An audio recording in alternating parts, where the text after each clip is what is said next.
We didn't want the simulation to be scripted, so one of the things we did was built a admin page that allows us to create custom raids for whatever scenario we want to run.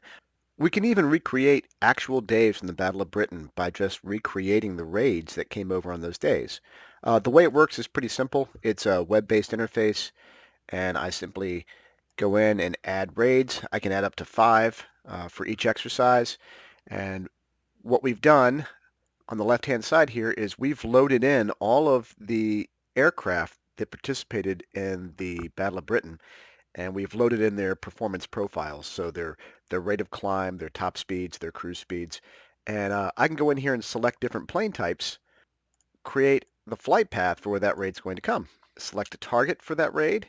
So in this example, I'll go ahead and make it a radar station. I'll have these Heinkel 111s attacking Dover. And I can go into any of these RAF fighter command stations and choose one to be the defenders. Once I click here, what you'll notice is that it draws this circle. And this circle is what we call the action line. What it's doing here is the computer's calculating the speed of the incoming raiders.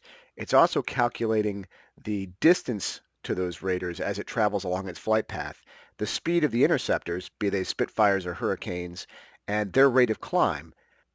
Over here on the left-hand side, it's done the calculations and it's telling me that the participants have 4 minutes and 34 seconds in order to figure out where this raid is and call it in before it's too late to actually intercept these raiders before they hit the target. And the nice thing about this is because it's all custom, I can move these dots around, and as I do so, you can see that it adjusts that action line, that point of no return. So I can really alter the scenario so that I can make it a little bit easier or a little bit more difficult for the participants to actually figure out where they are under different time constraints.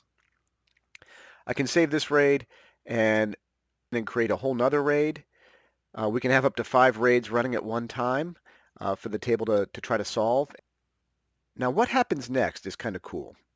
When we start the simulation, the server will take the information from the flight path, calculate the actual location of the plane and its altitude and the number of aircraft we've programmed, and then it will enter historical inaccuracies based on our research of the way chain home and chain home low stations work.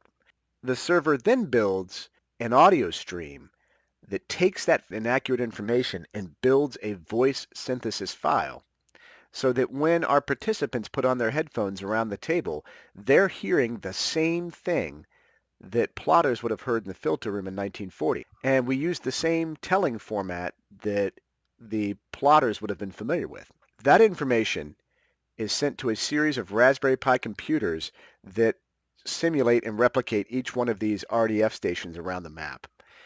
So when our participants put their headphones on, they hear actual information based on this dynamic customized raid we just created.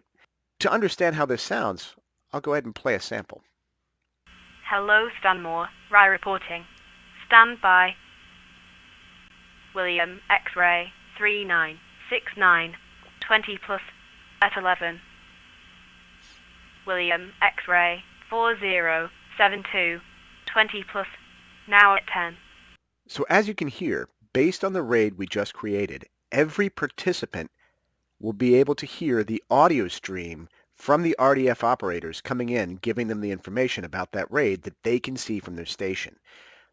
So because we built this simulation to be dynamic, participants feel the same pressure and time constraints that the people in the filter room would have felt in 1940.